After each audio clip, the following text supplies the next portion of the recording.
So how do you know what your calling is? So I'm going to share like a little story.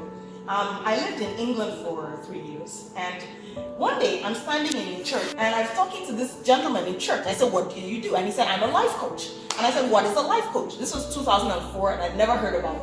I didn't know what a life coach was, never even heard the phrase.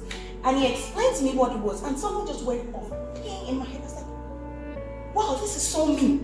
Within that short space of time, somebody else came, same church, came to speak. And as this lady was speaking, I was like, I can do that.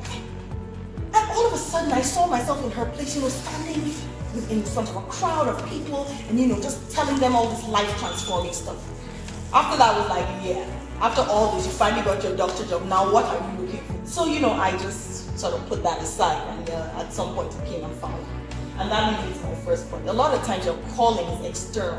It feels like it comes from outside you to something inside of you, and you can't really explain it. It's not something you just sit and dream of yourself. It's also personal.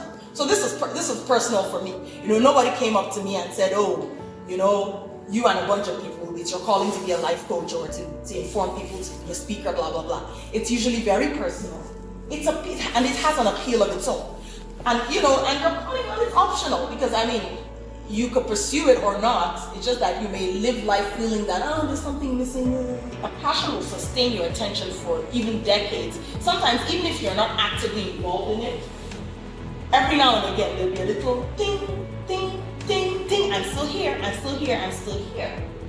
So you can almost always make time for your passion, and it will pop up in different places. Now, a few myths about your passion is that your passion has to be your job or your duty. It may not be.